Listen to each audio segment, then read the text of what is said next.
अस्सलाम वालेकुम। क्या हाल है सबके?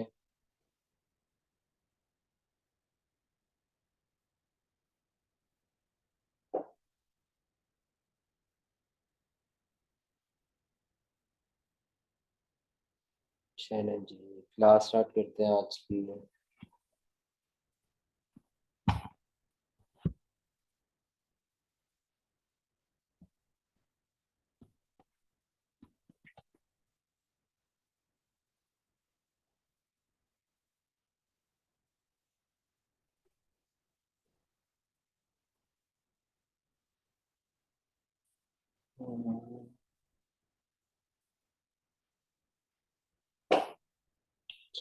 जल्दी से मैं आपको एक क्विक ओवरव्यू दे देता हूँ कि हम लोग क्या पढ़ रहे थे। हमारा चैप्टर है बैड एंड डाउटफुल डेट्स का।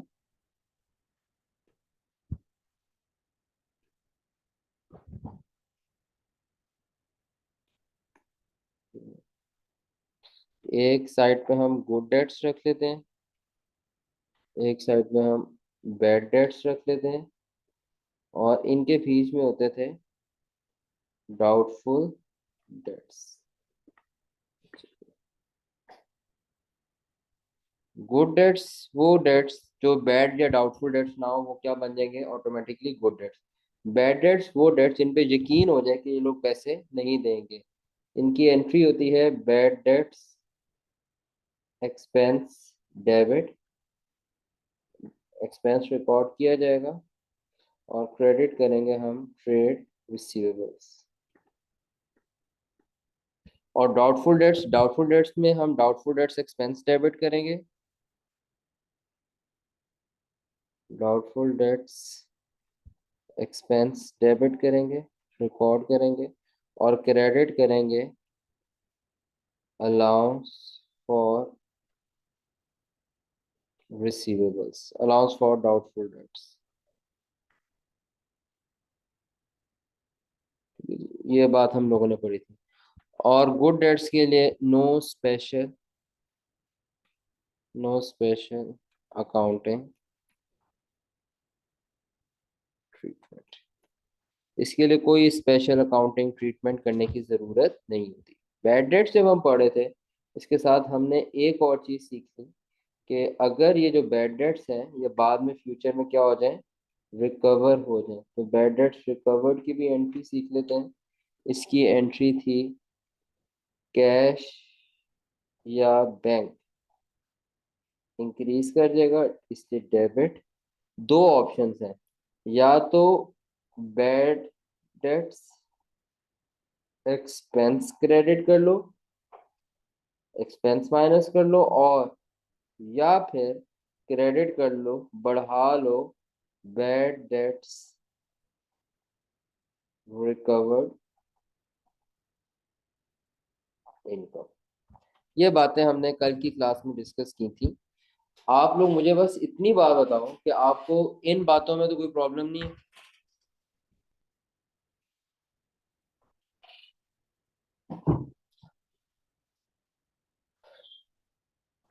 चलें जी, very good, very good, very good. अच्छा जी। अच्छा, डाउटफुल डेट्स के हवाले से एक और बात याद रख लो। जब आप जब आप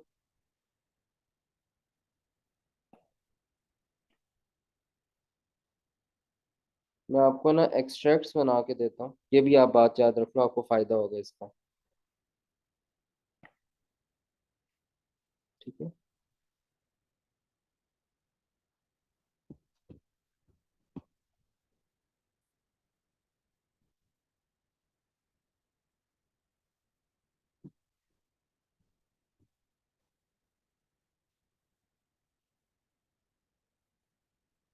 अगर हम एसओसीआई बनाते हैं और एसओएफपी बनाते हैं, एसओसीआई और स्टेटमेंट ऑफ फाइनेंशियल पोजीशन, तो एसओसीआई में आप याद रखना, अदर एक्सपेंसेस में अदर एक्सपेंसेस में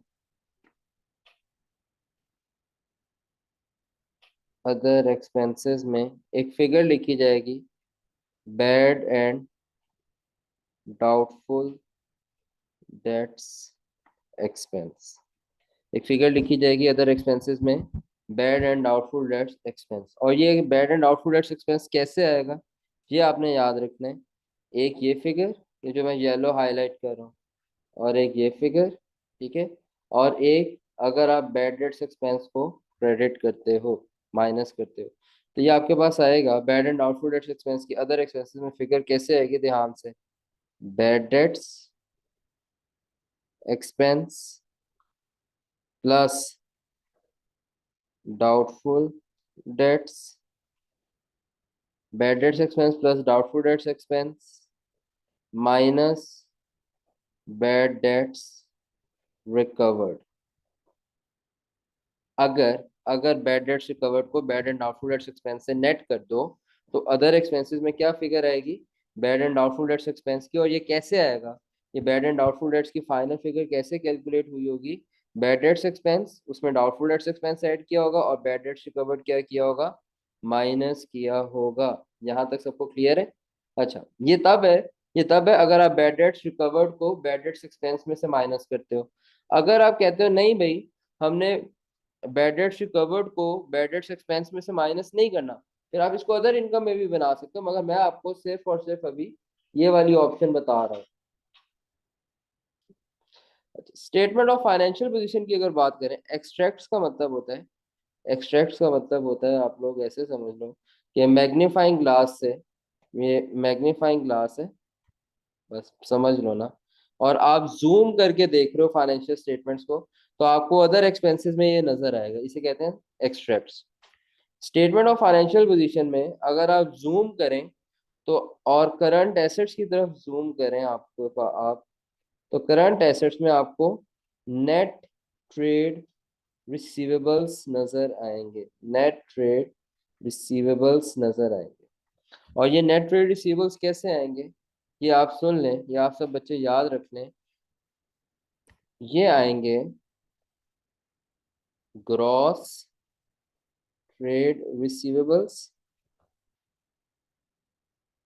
minus doubtful debts, allowance for, allowance for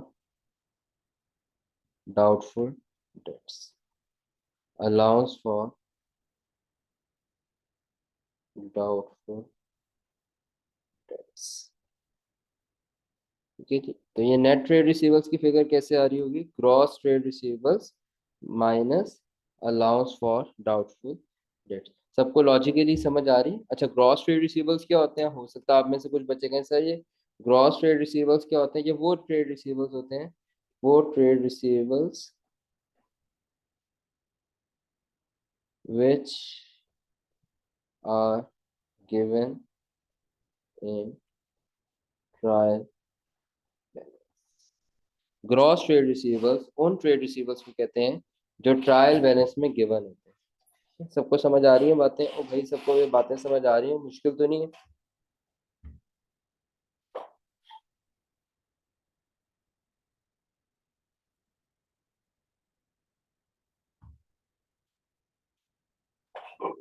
अब मैं आप लोगों को एक एग्जांपल बता रहा हूँ और आप लोगों ने मुझे इसका आंसर बताना है।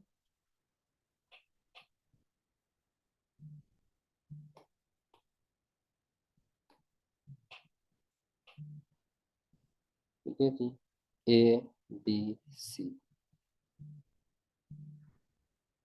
आपको मैं लिख देता हूँ बैड डेट्स, डाउटफुल डेट्स और बैड डेट्स रिकवर्ड।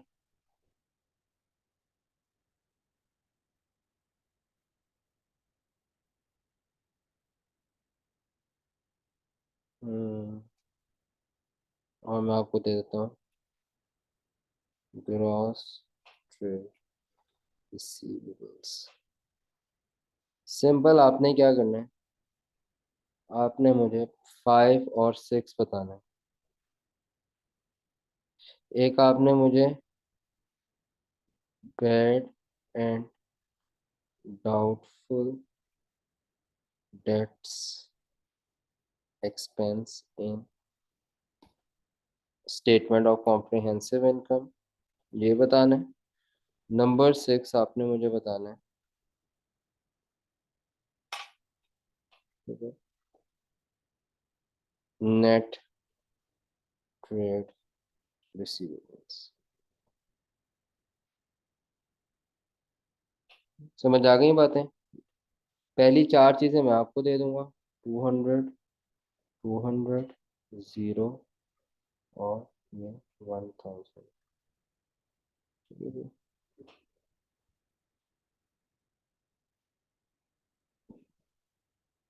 100, 0,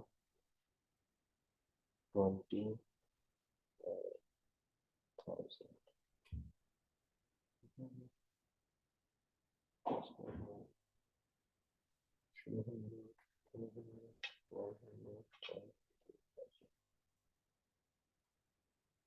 सॉल्व कर सकते हैं, हर बच्चे का मुझे जवाब चाहिए। ठीक है। और आपने जवाब कैसे देना है, आपने ऐसे आंसर देना है चैट बॉक्स में सबने, और एक देना है। मल्टीपल मल्टीपल आंसर्स नहीं एक टाइम में लिखने हैं। आपने देना है ए। आप ऐसे करें। हम्म, आप लिखें ए और अपने दो आंसर्स लिख दें, तो मैं समझ जाऊंगा पहला आंसर जो है वो फिफ्थ का है और दूसरा आंसर जो है वो सिक्स्थ का है। ठीक है। और इसी में कंटिन्यू करके बी लिखें, फिर आपने दो आंसर्स लिखने हैं, और फिर इसी के आगे सी लिख दें, फिर आपने दो आंसर्स लिखने हैं, 5 और 6 के। ठीक है। सबको समझ आ गया? चलिए जी, कितना टाइम चाहिए?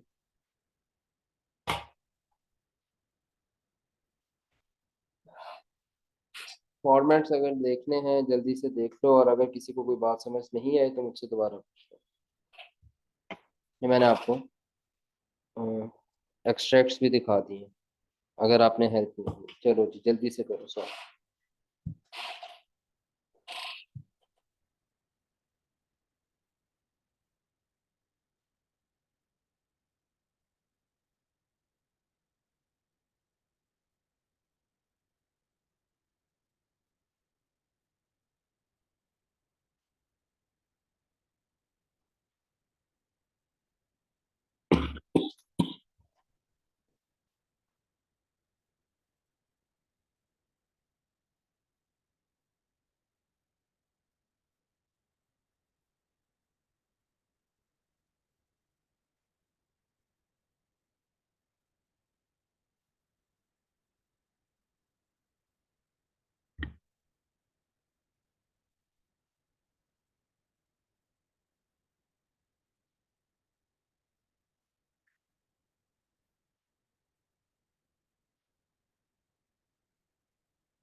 अच्छा, चलो गुड। काफी बच्चों के आंसर्स आ गए हैं। चले देखते हैं जरा, और ठीक ही होंगे, ठीक ही होंगे। देखो,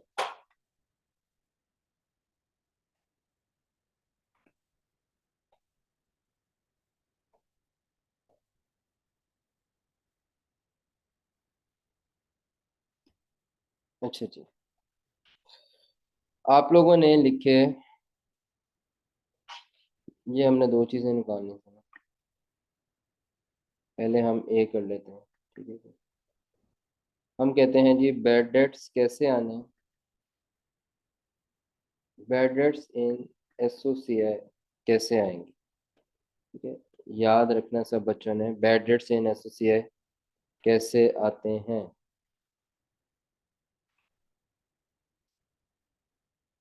बैड डेट्स इन एसोसिएशन आते हैं, बैड डेट्स, उसमें ऐड करते हैं डाउटफुल डेट्स, और लेस करते हैं बैड डेट्स रिकवर्ड। तो आपके पास आंसर आ जाता है। ठीक है, ए पार्ट में बैड डेट्स थे 200, डाउटफुल डेट्स हैं 200, बैड डेट्स रिकवर्ड 0 है, तो आंसर आ गया 400। बी पार्ट में बैड डेट्स हैं 100, डाउटफुल डेट्स हैं 0, बैड डेट्स रिकवर्ड हैं 20, तो आंसर हमारे पास आ गया 80। और सी पार्ट में हम कहेंगे बैड डेट्स हैं 300, डाउटफुल डेट्स हैं 200, और बैड डेट्स रिकवर्ड कितने हैं 100, तो ये माइनस हो जाएंगे, एक्सपेंस को, बैड डेट्स रिकवर्ड एक्सपेंस को कम करते हैं, 500 में 400। अच्छा, इसके बाद हमने निकाला था net trade receivables. Net trade receivables की वर्किंग बच्चों याद रखो, ग्रॉस ट्रेड रिसीवेबल्स लेस करो इसमें से अलाउंस फॉर डाउटफुल डेट्स।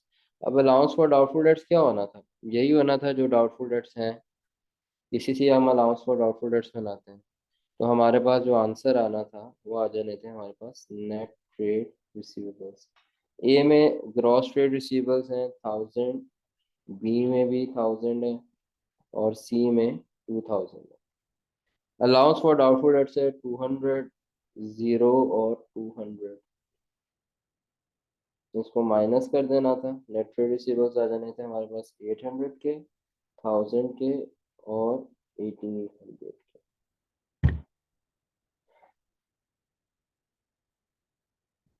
क्या सब बच्चों को ये बात क्लियर है? यहाँ लिख लेते हैं चलो, 400, 80 और 400, 800, 1000 और 1800।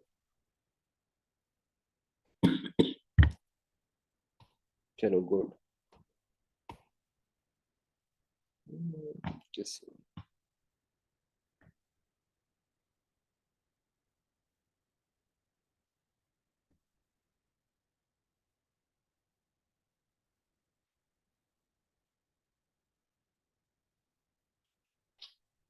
अच्छा, एग्जाम्पल नंबर 7 देखते हैं।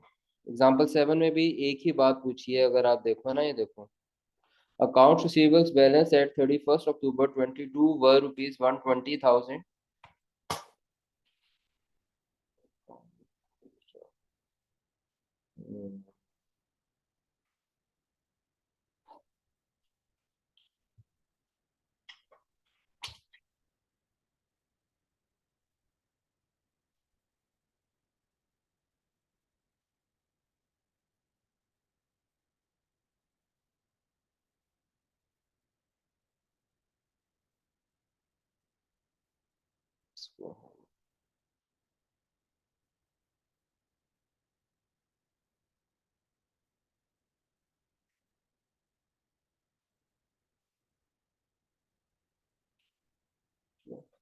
अच्छा, ये हमारे नोट्स में हमारे सामने एक एग्जांपल है, ठीक है। Account receivable balance at 31 October 22 were rupees 120,000। During the year ended 31 October 22, a recoverable debts of rupees 5,000 were written off and bad debts recovered were 500। अच्छा, अब मैं समझाता हूँ बात। अकाउंट रिसीवेबल बैलेंस 31 अक्टूबर 22 को क्या है, 120,000। ये जो अकाउंट रिसीवेबल का बैलेंस आ रहा है, इस 120,000 को हम कहेंगे बच्चों, ये हमारे पास क्या है, ये हमारे पास ग्रॉस ट्रेड रिसीवेबल्स है, ठीक है। मतलब जो बैलेंस होता है, जो ट्रायल बैलेंस में बैलेंस शो करते हैं। During the year ended 31 October 22, irrecoverable debts of ₹5,000 were written of. इस जुमले का मतलब होगा कि आपने बैड डेट्स रिकॉर्ड किए हैं, 5,000 के आपके पास क्या हैं, बैड डेट्स है, 5,000 के हमारे पास बैड डेट्स है। एंड बैड डेट्स रिकवर्ड वर 500, नाम से पता चल रहा है, और 500 के क्या है, bad debts, bad debts recovered है। What amount What amount bad debts expense should be charged to statement of comprehensive income? At what amount receivables are to be shown in statement of financial position? Receivables are shown at their net book value in statement of financial position. ये बात आपने याद रखनी है क्या? Receivables are shown at their net book value in statement of financial position. Receivables जो होते हैं ना, किस अमाउंट पे शो किए जाते हैं स्टेटमेंट ऑफ फाइनेंशियल पोजीशन में? At net book, sorry sorry, net trade receivers, ये तो मैंने उसकी गलत लाइन बोली, सॉरी, पिछली चीज को, receivers are shown at their net amount, at their net amount in statement of financial position. Net trade receivers, receivers, net trade receivers are shown in statement of financial position. Net trade receivers, receivers की कौन सी amount statement of financial position में show की जाती है? Net trade receivers की, gross trade receivers की नहीं शो की जाती। नेट सेल्स शो की जाती है ना, नेट परचेज शो की जाती है फाइनेंशियल स्टेटमेंट्स में, इसलिए नेट ट्रेड रिसीवर्स ही प्रेजेंट किए जाएंगे। ठीक है, तो ये हमने दो, ए और बी, हमने दो बातें पूरी कर ली। पहले हम ए कर लेते हैं, बैड डेट्स।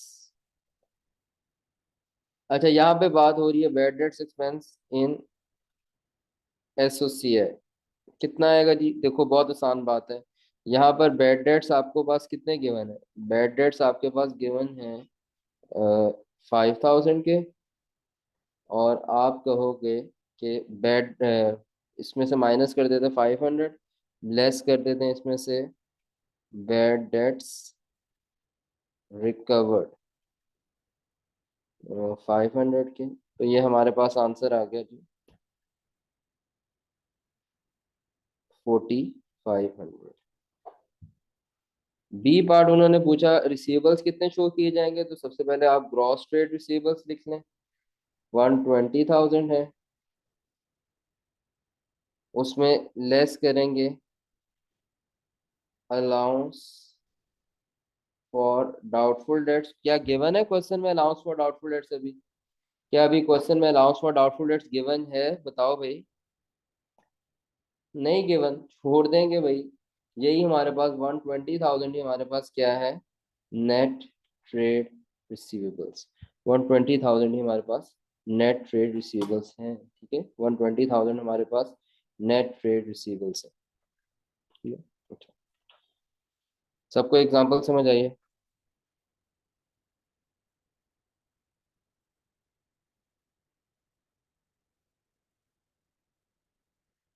चलो एक और कर लेते हैं। ठीक है,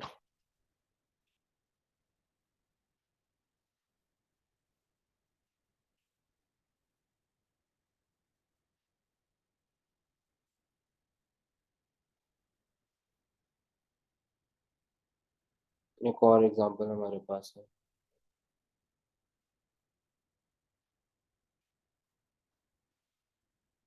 एट 31 December 2018, ये आप लोग पढ़ो जरा, इसमें भी वो एक ही बात पूछी हुई है।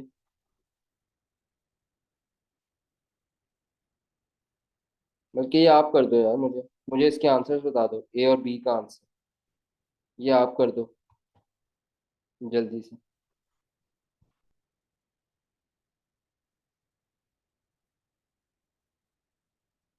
ये फॉर्मेट आपके पास बना हुआ है, ये आप लोग आंसर बता दो यार।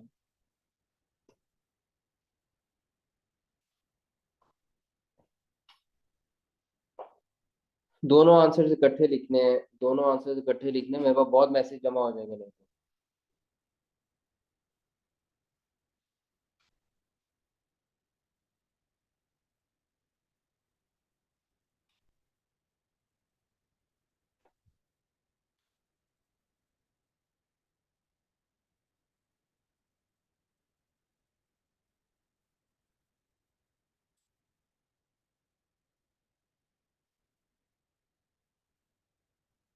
ठीक है, इलियास का आंसर आ गया, गुड। पाकिज़ा का भी आ गया, आयशा का भी आ गया, जालिया रूज का भी आ गया, गुड। तलहा का भी आ गया, रहमान का भी आ गया। चले, गुड, वेरी गुड। ठीक है, बैड डेट्स आए हमारे पास, देखो बैड डेट्स आ गए हमारे पास 15,000 के, और बैड डेट्स रिकवर्ड है 5,000 के। तो bad debts expense, net expense कितना हो गया? 10,000 का। ग्रॉस ट्रेड रिसीवर्स उन्होंने दिए हमें क्वेश्चन में 6 lakh. During the year irrecoverable, ठीक है, अलाउंस फॉर डाउटफुल डेट्स नहीं है, तो नेट ट्रेड रिसीवर्स भी कितने आ गए? 6 लाख आ गए। ठीक है, नेट ट्रेड रिसीवर्स भी 6 लाख आ गए। अच्छा, इस क्वेश्चन में ना आपने थोड़ा सा गौर करना है इस जुमले पे,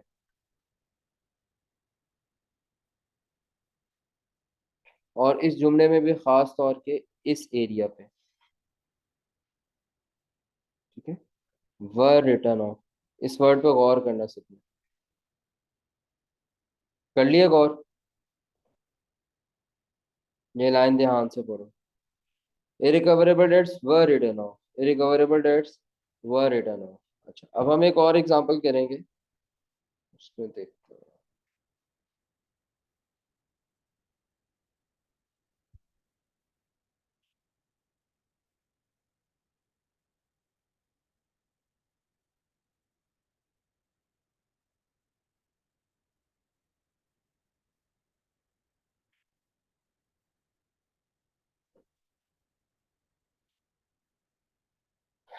एग्जाम्पल नंबर 4 है ये। इसमें थोड़ा सा डिफरेंस है लाइन में, पता चल रहा है?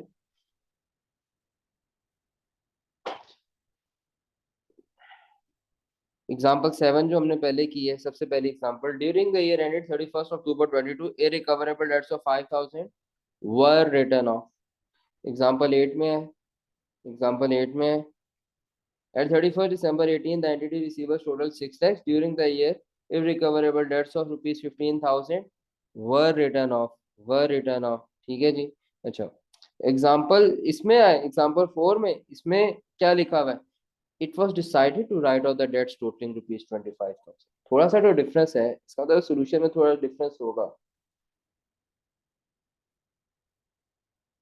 नहीं नहीं, तरह माइक पे आके बताओ क्या बात कर रहे हो। इसमें और पिछले एग्जाम्पल 8 और एग्जाम्पल 4 में लाइन को कंपेयर करें, तो थोड़ा सा मैसेज में डिफरेंस है। कौन बता सकता है मुझे आके? सर पहले जो पिछली एग्जांपल्स हैं उसमें पहले ही वो बैड डेप्थ बन चुके हैं, लेकिन इसमें डाउटफुल डेप्थ अब बैड डेप्थ बनने लगे हैं उन्होंने। अच्छा चलो, एक आसान कर देता हूँ पहला तुम्हारे लिए और बाकियों के लिए भी। इस एग्जाम्पल में डाउटफुल डेट्स है ही नहीं। आप बताओ। में इसमें फ़र्क ये आएगा, जहाँ पे लिखा हो ना रिटर्न ऑफ, इसका मतलब है हमने ट्रेड रिसीवेबल से उन्हें निकाल दिया है। लेकिन हम्म, अभी ये जो एग्जांपल 4 है इसमें हमने अभी नहीं निकाला ट्रेड रिसीवेबल से। Very good, very good, very good. यही बात है। ये जो ट्रेड रिसीवर्स है ना, 6 लाख रुपए के पहले आ रहे थे, जिसके साथ लिखा है ना वर रिटर्न ऑफ, ये जो 15,000 है ना, ये रिसीवर्स में से पहले से ही माइनस हो चुका हुआ था एग्जाम्पल 8 में। और जो 6 लाख है ना, उसमें ये जो 6 लाख रुपए, ये 15,000 कटने के बाद आ रहे हैं, जो इलियास ने बताया। और यहाँ पे लिखा हुआ है 31 December 18 entities receivers total 6 lakh. It was decided to write off the debts total 25,000। ये जो 25,000 है ना, ये अभी नॉट येट, इसको मैं लिख देता हूँ, not yet deducted, not yet deducted from receivables. ये अभी रिसीवेबल्स में से डिडक्ट नहीं हुए हुए 25,000 रुपए। और ये 15,000 रुपए जो है, ये अभी तक क्या है, ये जो 15,000 थे, ये ऑलरेडी ऑलरेडी डिडक्टेड हैं, डिडक्टेड थे फ्रॉम ट्रेड रिसीवेबल्स। अच्छा, अब ये बात इलियास ने क्लिक की है, मगर आप में से कौन, कितने बच्चे जिनको ये बात समझ आ गई थी, तो मुझसे शेयर करना चाहता है ताकि मुझे आइडिया हो।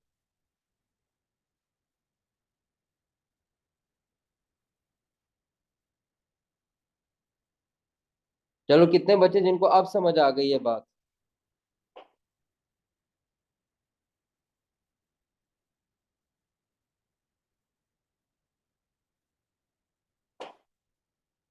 2 बच्चे, 3 4 5, ठीक है चलो गुड।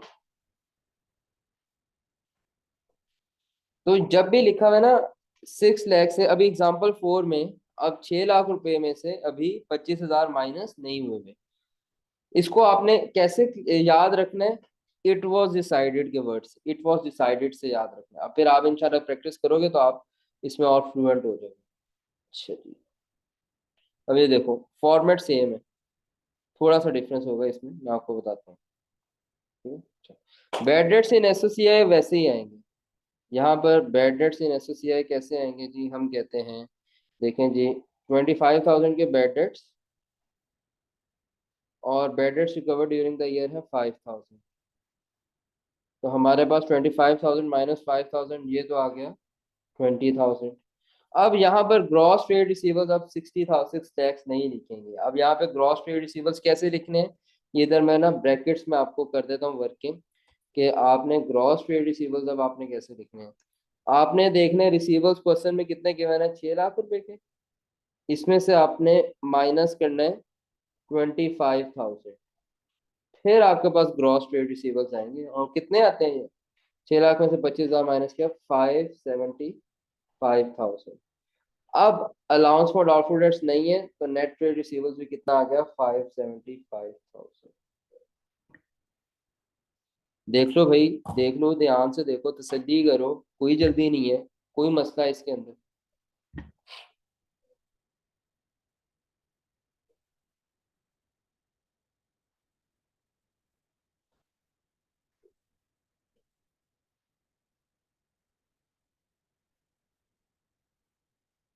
सर जी जी। सर मुझे नहीं इसकी समझ आया, आप एक बार मुझे दोबारा बताओ। क्या चीज, क्यों- किस चीज की समझ नहीं है? सर ये कैसे, मतलब हमने ट्रेड रिसीवेबल्स में से दोबारा माइनस किए हैं, तो मतलब दोबारा नहीं, पीछे दोबारा नहीं किए। जो रिसीवर्स का बैलेंस था ना 6 लाख रुपए का, इसमें से कैसे उसने 25,000 माइनस किया ही नहीं हुआ था। कैसे सर? रिसीवर्स का बैलेंस निकाल लिया। उसके बाद उनको ख्याल आया, यार हमने डिसाइड किया, रिसीवर्स का बैलेंस निकालने के बाद उन्हें ख्याल आया कि 25,000 रिसीवर्स में से माइनस करना चाहिए। सही है। यानी उन्होंने पहले अमाउंट ये दे दी थी। पहले उन्होंने ये जो 25,000 था ना, ये माइनस 6 लैक्स में से नहीं किया हुआ था, इसलिए जो हमारे पास ट्रेड रिसीवर्स का बैलेंस था वो 6 लाख रुपया नहीं है। वो वो जो है, वो मैं आपको बताता हूँ, रुक जाओ, आसान करके बताता हूँ। एग्जाम्पल नंबर 8 में ना हुआ ये था कि हमने क्रेडिट सेल्स की थी, क्रेडिट सेल्स की थी, क्रेडिट सेल्स की थी रुपीज, ऐसे समझ लो 615,000। ठीक है। तो हमने ना ट्रेड रिसीवर्स में यहाँ पे 615,000 लिखा था, ठीक है, और उधर सेल्स लिखा था। फिर हमने क्या किया, इररिकवरेबल डेट्स राइट ऑफ कर लिए हुए थे ड्यूरिंग द ईयर। हमने क्या किया था, इररिकवरेबल डेट्स क्या किए थे, राइट ऑफ कर लिए हुए थे। तो हमने यहाँ से ना 15,000 ट्रेड रिसीवर्स में से क्रेडिट करके रिमूव कर दिया था बैड डेट्स का। और फिर हमारे पास यहाँ पे बैलेंस कैरी डाउन आ गया था 6 लाख रुपए का। ये बात समझ आई है इधर? ये 6 लाख रुपया जो था, ये हमारा क्या बन गया था, ग्रॉस ट्रेड रिसीवेबल। ये बात आपको एग्जांपल 8 क्लियर है? एग्जांपल 8। ये सर हम यहाँ पे 6 लाख नहीं करेंगे, आपने 6,15,000 किया है। मैंने एज्यूम किया है, लेट सपोज उसने तो आपको सिर्फ 6 लाख रुपया दिया हुआ है ना, जी सर। तो मैंने एज्यूम किया 615 की लेट सपोज सेल होगी, और 15,000 बैड डेट्स उसने राइट ऑफ कर दिया हुआ था, क्योंकि लिखा हुआ है during the year irrecoverable debts of 15,000 were yes. Written off. तो ड्यूरिंग द ईयर ये 5,000 रुपया राइट ऑफ करने की वजह से रिसीवर्स का बैलेंस 15,000 से कम हुआ होगा, और ये 6 लाख रुपया होगा जो उसने मुझे क्वेश्चन में दिया था। Okay sir. ठीक है। अच्छा, एग्जाम्पल 4 में ऐसा नहीं था। एग्जाम्पल 4 में लेट्स एज्यूम के क्रेडिट सेल कितनी थी, क्रेडिट सेल हमारे पास 6 लाख रुपए। ये एक डिफरेंट कंपनी है, समझो डिफरेंट कंपनी है, ठीक है। 6 लाख बस कॉमन हो रहा है, उसको भी इग्नोर कर दो। तो अब आपने ट्रेड रिसीवेबल में 6 लाख रुपया बुक किया, ठीक है, आपने रिसीवेबल्स में 6 लाख रुपया बुक किया।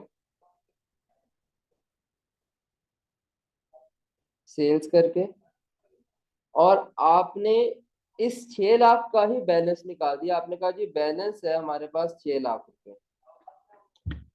जब आपने 6 लाख रुपए का बैलेंस निकाल लिया, देखो क्या लिखा हुआ है, 31 दिसंबर रिसीवर्स का टोटल आया 6 लाख रुपए। रिसीवर्स का जो 6 लाख रुपए बैलेंस आया, ये जो रिसीवर्स में 6 लाख बैलेंस था, इसके बाद आपने डिसाइड किया कि आपने तो डेट्स भी 25,000 रुपए के माइनस करने थे। आपको बात समझ आ रही है? Yes sir. अब ये जो 6 लाख रुपए का रिसीवेबल का बैलेंस है, इसमें से 25,000 रुपया माइनस नहीं हुआ था, तो हम कहेंगे कि भाई ये बैलेंस ठीक नहीं है 6 लाख रुपया, इस बैलेंस को रिमूव करेंगे। अभी बैलेंस नहीं निकालना, क्यों? क्योंकि अभी आपने 25,000 रुपया माइनस नहीं किया हुआ, क्योंकि 6 लाख का बैलेंस निकालने के बाद उन्होंने सोचा कि 25,000 लेस होना चाहिए था। तो अब अगर सही बैलेंस निकालना हो तो वो कैसे आएगा? 6 लाख में से 25,000 क्या करेंगे? क्रेडिट करके माइनस करेंगे, फिर आपके पास बैलेंस कैरी डाउन आएगा 575,000, जो कि हमारा ग्रॉस रिसीवेबल होगा। ओके सर, मुझे समझ आ गई। चलो गुड। और ये हमें पता कैसे चलेगा? अभी आप क्वेश्चंस करोगे खुद ही पता चल जाएगा। इट वाज डिसाइडेड के वर्ड से याद रखना है। और अभी हम काफी क्वेश्चंस करेंगे इंशाल्लाह इसमें, तो हमारी प्रैक्टिस से हमें पता चलेगा कि कैसे करना है। एग्जाम्पल 5 का मुझे आंसर बताओ। सॉरी 5, हाँ 5 का।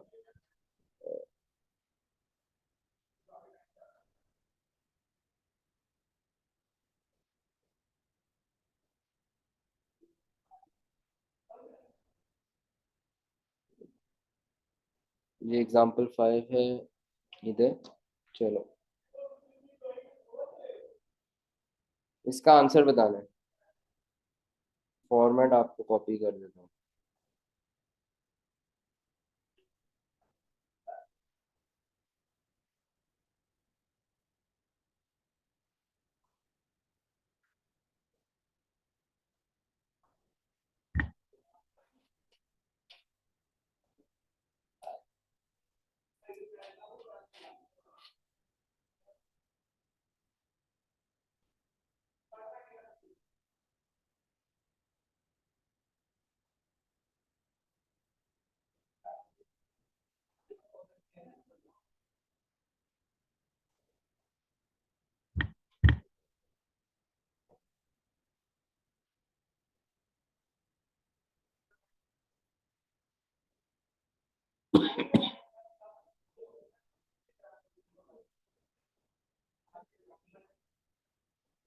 पहला दूसरा आंसर कहाँ है आपका?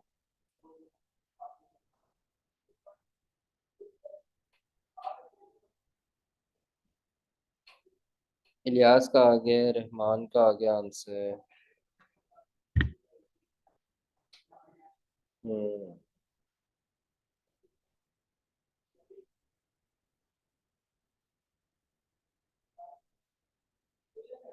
Good good.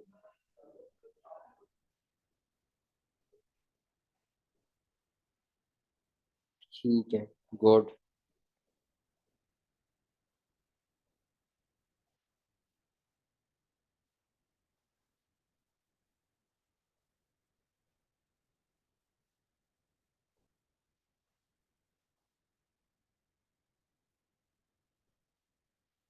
चलें जी, गुड, वेरी गुड। अब देखो क्या हुआ। 31 December 23 receivers totaled 868,500. It was decided to write off 28,500 of debts as irrecoverable। ठीक है, तो हमने डिसाइड किया कि 28,500 के डेट्स जो हैं वो क्या है? इररिकवरेबल है।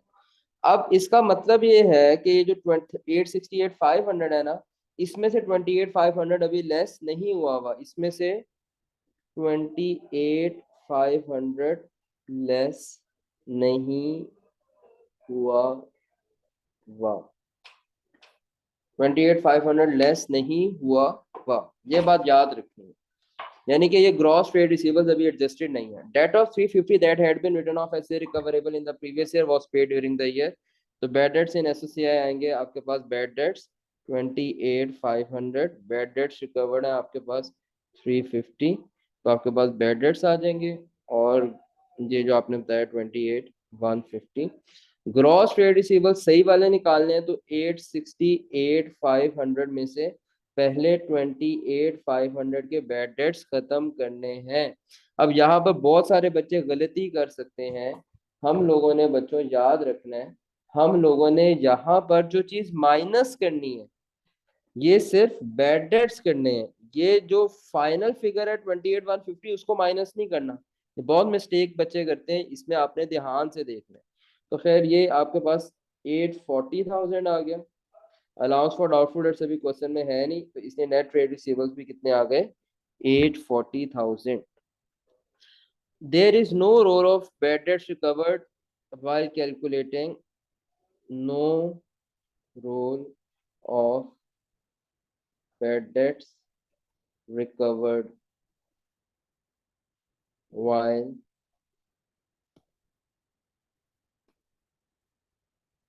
calculating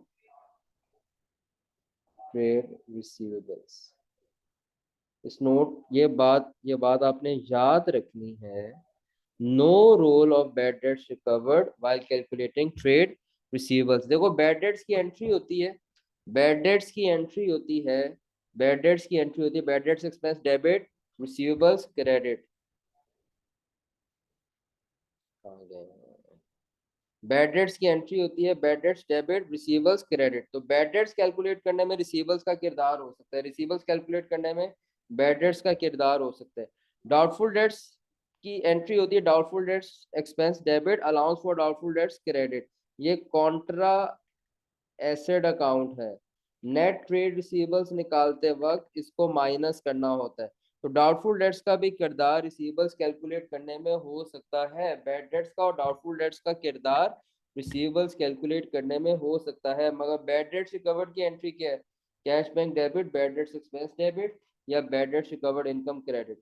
इसमें ट्रेड रिसीवेबल ना डेबिट होता है ना क्रेडिट होता है। बैड डेट्स रिकवर्ड की वजह से ट्रेड रिसीवेबल्स ना ही डेबिट होता है ना ही क्रेडिट होता है, ना ही कोई दूसरा अकाउंट होता है जहां पे रिसीवेबल्स का फॉल रिकॉर्ड कर रहा हो जिसमें नेट ट्रेड रिसीवेबल्स में माइनस करना हो। तो इसलिए बैड डेट्स रिकवर्ड का कोई रोल नहीं है रिसीवेबल्स का बैलेंस कैलकुलेट करते हुए, रिसीवेबल्स का बैलेंस कैलकुलेट करते हुए, ठीक है। No role of bad debts recovered by calculating trade receivables. इसीलिए यहाँ से जो 28,500 माइनस हुआ ना, ये बैड डेट्स की अमाउंट हुई। बैड डेट्स रिकवर्ड का एक ही काम है, बैड डेट्स रिकवर्ड का दो काम है। कैश या बैंक का बैलेंस ज्यादा होता है इससे, और या तो एक्सपेंस कम होता है या तो इनकम बढ़ती है। याद रखना एसओसीआई में। तो एसओएफपी में जो बैड डेट्स रिकवर्ड का इम्पैक्ट है वो सिर्फ और सिर्फ कैश या बैंक में आता है, और एसओसीआई में बैड डेट्स रिकवर्ड का इम्पैक्ट या तो एक्सपेंस कम होता है या तो इनकम बढ़ती है। तो ये बात आपने याद रखनी है सब बच्चों ने।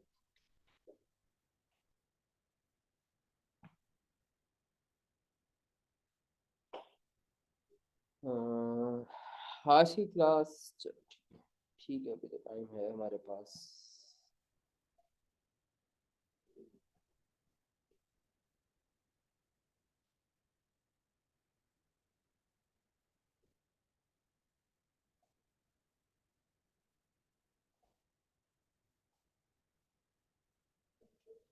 अच्छा जी,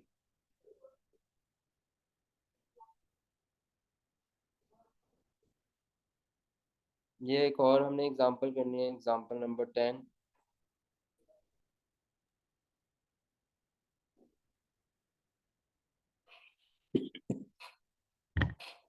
The closing balance of receivable account is rupees 1 lakh.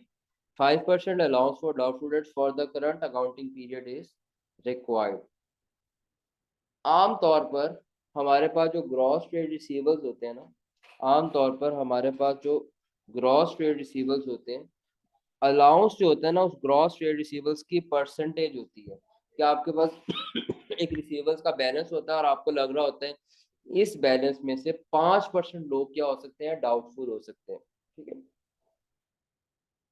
तो इन्होंने यहाँ पे लिखा है what amount of bad debts expense, मगर आपने याद रखना है कि यहाँ पर बैड डेट्स एक्सपेंस लिखा हो तो हमेशा इसका मतलब है what amount of bad and doubtful debts,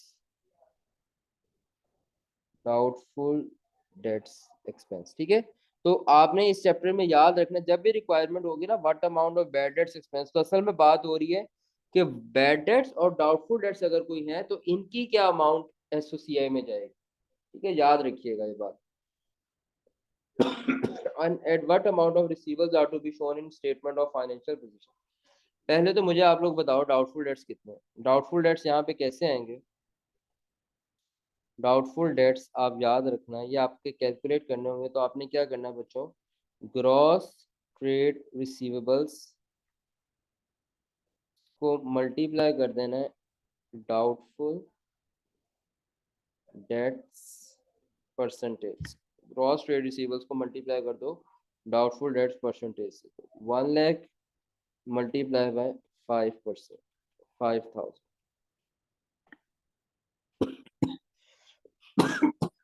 अच्छा जी, अब वो जो ए और बी पार्ट है ये कर लेते हैं हम। तो आपको पता है भाई, bad and doubtful debts expense कैसे आता है। मैं फॉर्मेट बना रहा हूँ। बैड डेट्स उसमें ऐड करते थे डाउटफुल, दोनों चीजें ऐड करते हैं। चलो, लेस क्या करते थे याद है? Bad debts recover.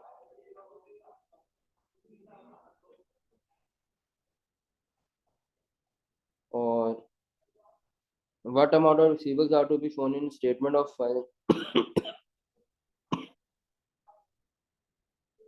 receivables in statement of financial position कैसे आते हैं? ये आपको पता है, ग्रॉस ट्रेड रिसीवेबल्स लेस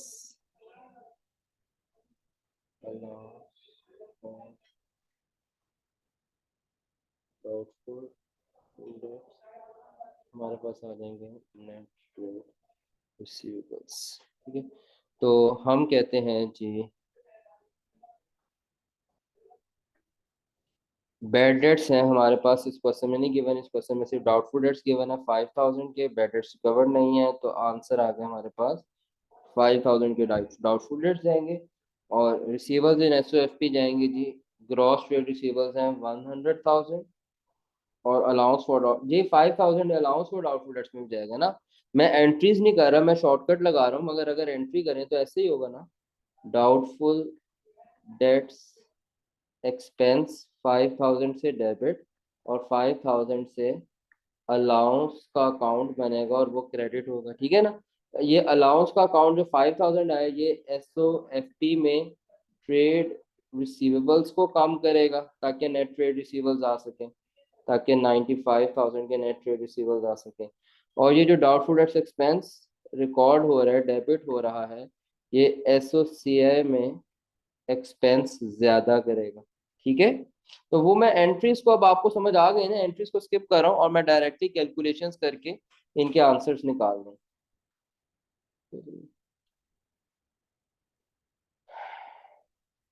सबको क्लियर है ये बात?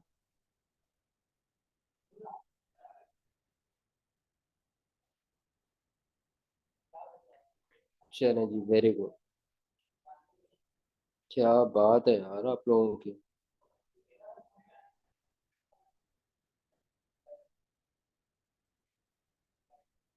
ये करते हैं एग्जाम्पल 12 करते हैं।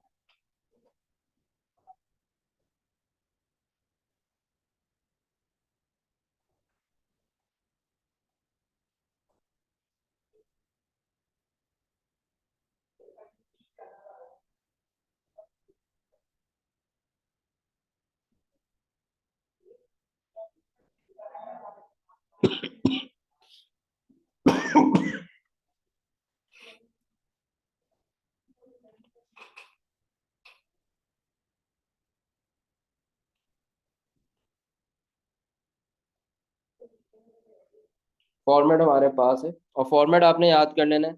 इन क्वेश्चंस को करने की एक ही टिप है कि आपने पहले फॉर्मेट बना लेना है। आपने पहले फॉर्मेट बनाना है, फिर आपने क्वेश्चन सॉल्व करना है। इससे आपसे बड़ी आसानी से क्वेश्चन हो जाएगा।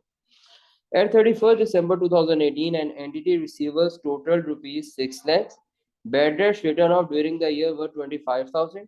10% allowance for doubtful debts for the current accounting period is required. पहले तो ये निकाल लो कि अलाउंस कितना है। 10% allowance for doubtful debts required है, तो सबसे पहले डाउटफुल डेट्स फाइंड कर लो। डाउटफुल डेट्स आएंगे आपके पास, मैंने आपको बताया था ना। सबसे पहला काम ये करना है, ये टिप भी याद रखो। सबसे पहला काम आपने डाउटफुल डेट्स कैलकुलेट करने हैं। सबसे पहला काम आपने डाउटफुल डेट्स कैलकुलेट करने हैं, फिर कोई दूसरा काम करना है। तो डाउटफुल डेट्स अभी आपको मैंने बताया भाई, gross trade receivables multiply by percentage of doubtful debts. तो 6 lakhs मल्टीप्लाई बाय 10%, ये हमारे पास आ गया 6,000, सॉरी 60,000।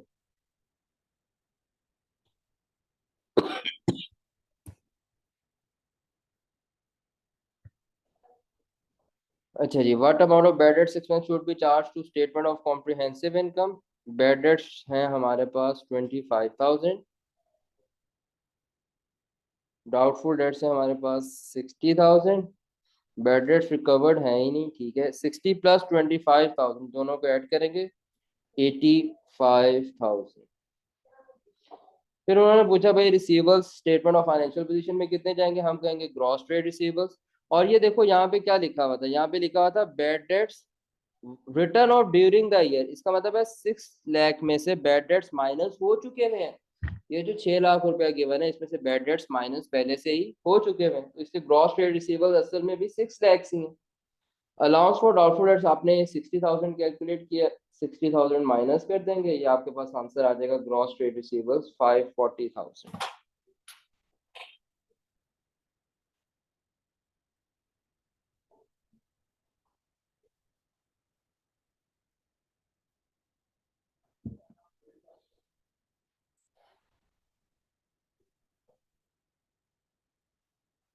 चलो जी अगला सवाल करते हैं, थक जाओ तो बता देना।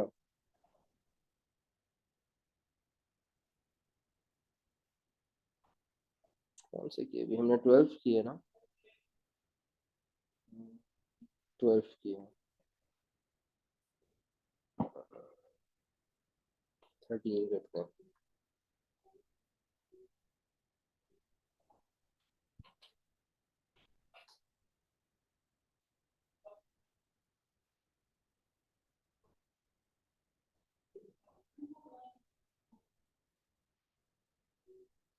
12 और 13 में find the difference, find the difference. पहला डिफरेंस मैंने फाइंड कर लिया। 12 और 13 में डिफरेंस फाइंड करने हैं। दो डिफरेंस हैं, दो डिफरेंस हैं।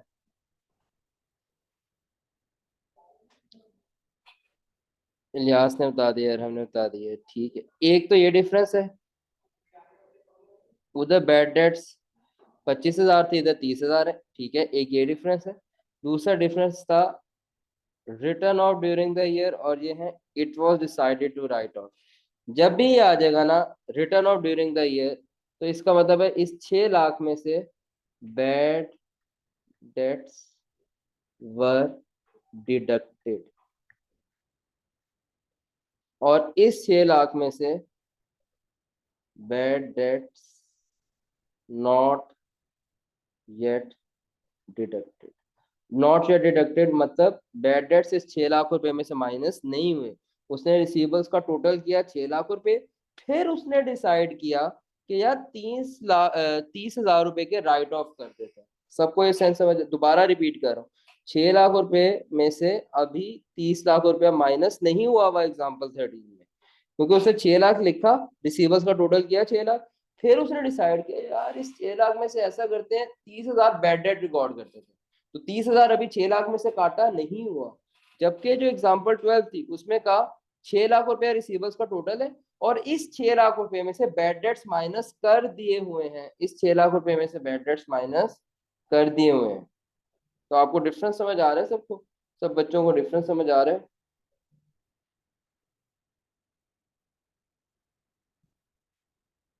चलें गुड, फॉर्मेट वही है, मगर अब थोड़ा सा डिफरेंस हो गया, हम बताता हूँ।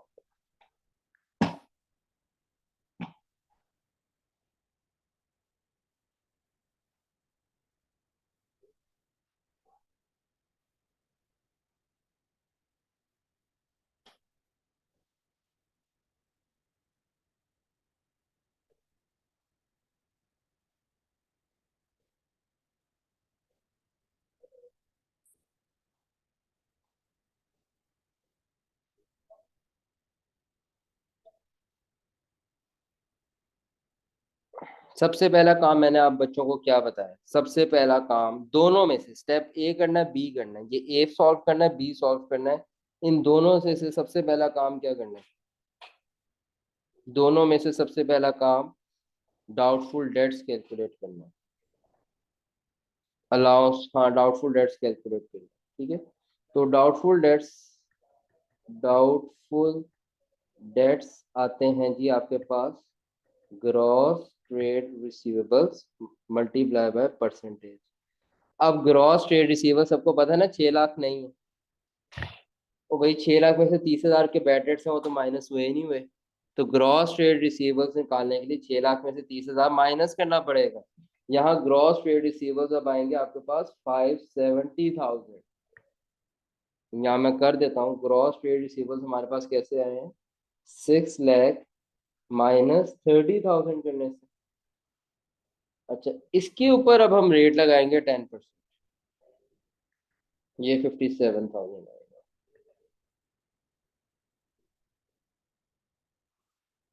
अब हम इस सवाल को सॉल्व कर लेते हैं। हम कहते हैं जी बैड डेट्स थे 30,000, डाउटफुल डेट्स हैं 57,000 और बैड डेट्स रिकवर्ड नहीं है, ठीक है।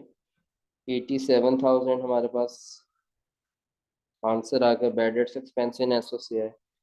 रिसीवेबल्स इन एसओएफ पे कितने आएंगे, हम कहते हैं भाई ग्रॉस ट्रेड रिसीवेबल्स हैं हमारे पास 570,000। भाई ध्यान से चलना है, ध्यान से। 570,000, सॉरी मैंने हाईलाइट गलत किया।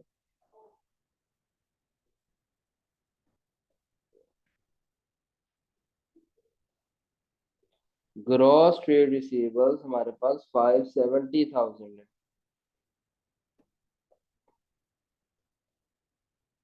उसमें से allowance for doubtful debts 57,000 minus करेंगे तो अब आपके पास नेट ट्रेड रिसीवेबल्स आएंगे जनाब 513,000।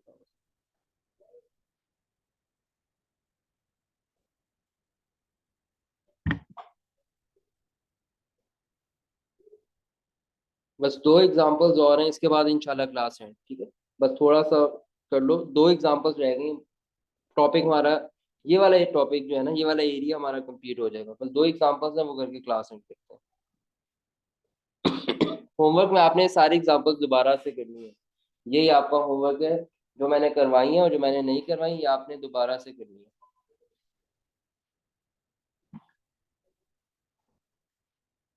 हम्म,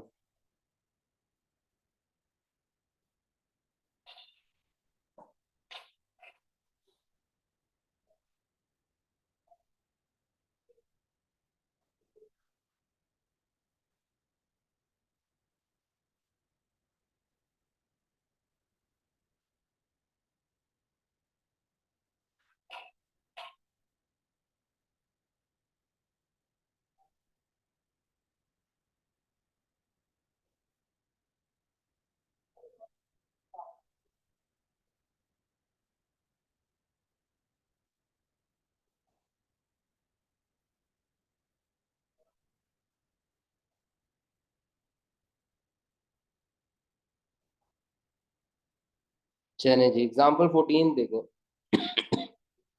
ये आपने खुद करनी है अभी जल्दी से। हाँ करो, अभी करो खुद, आंसर बताओ जल्दी से।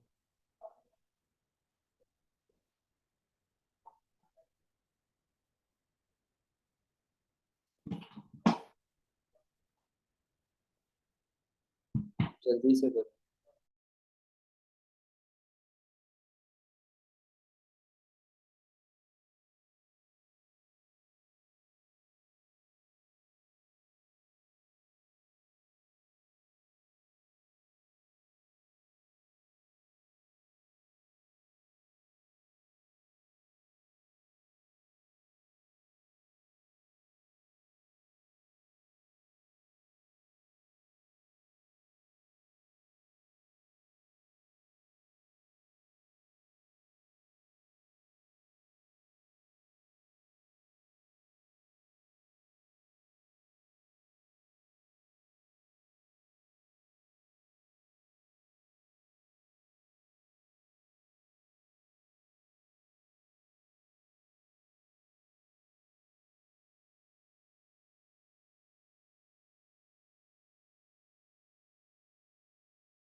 अच्छा भाई चलो ये सवाल करते हैं.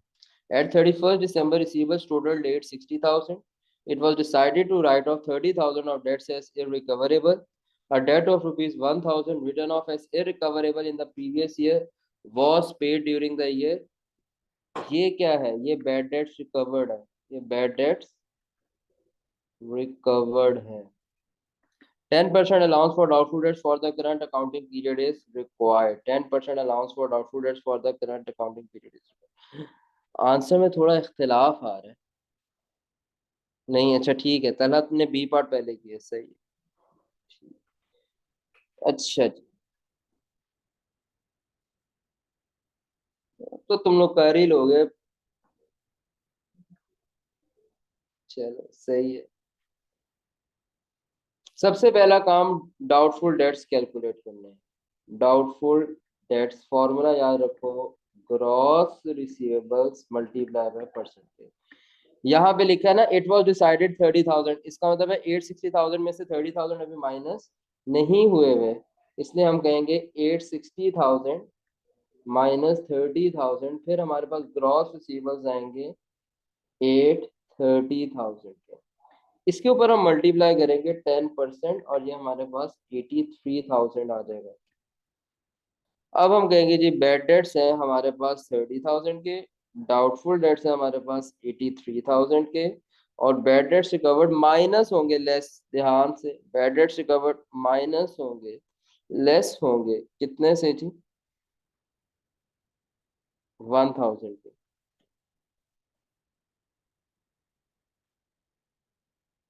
ये आप में से कुछ बच्चों ने मुझे आंसर बताया है 112,000.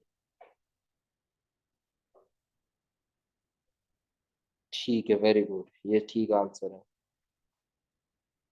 ग्रॉस ट्रेड रिसीवेबल्स आप फाइंड कर चुके हैं 830,000.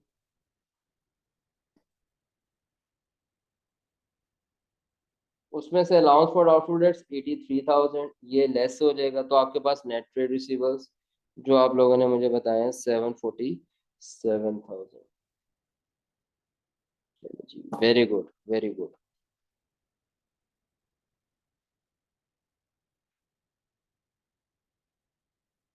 Last example, last example.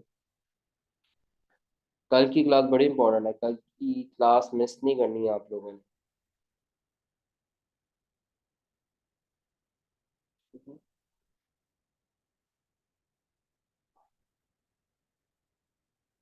नहीं नहीं, कल करनी है क्लास हमने.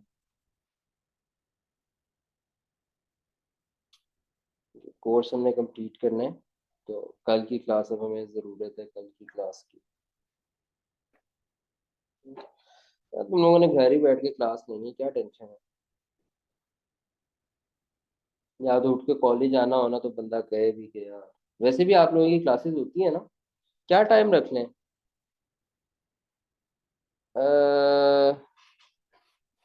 क्या टाइम टाइम सजेस्ट करो यार, कल की क्लास का क्या टाइम रख लें? 2 बजे रहमान के 2 to 3. हाँ, 10 10 बजे. ठीक है, 2 बजे ही ठीक है. 2 बजे कर लेते हैं कल की क्लास. मैं ग्रुप में भी मैसेज कर दूंगा आप लोग. चलिए, कल इंशाल्लाह फिर 2 बजे क्लास करेंगे. ये कर लेते हैं बस जल्दी से, टारगेट पूरा हो जाएगा हमारा.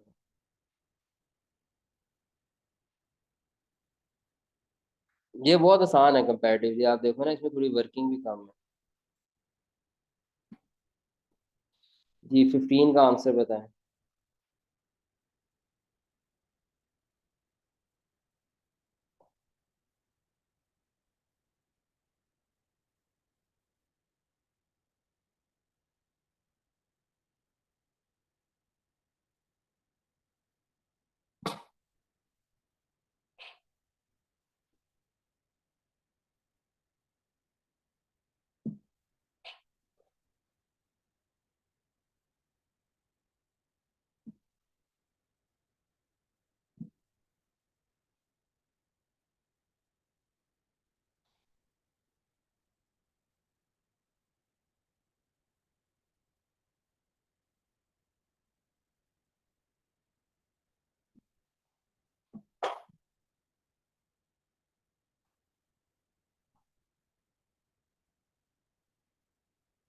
चलें जी, गुड गुड गुड।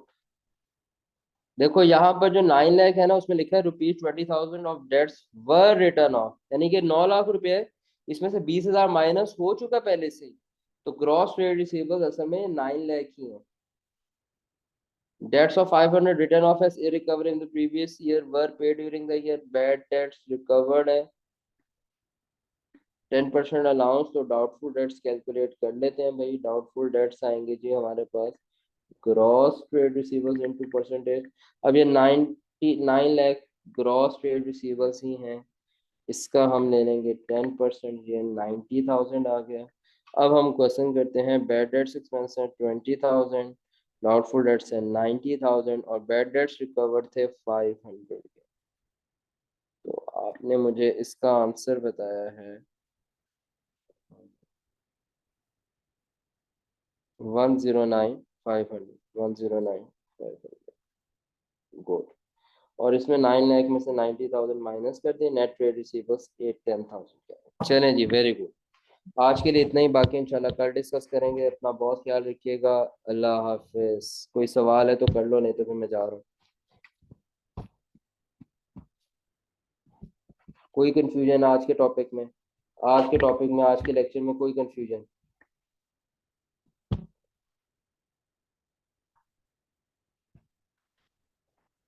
इलियास पूछ रहा है आज का होमवर्क। आज ये जो एग्जांपल्स है ना, होमवर्क है एग्जांपल 15 तक आपने करके आनी, एग्जांपल्स करनी है, ठीक है?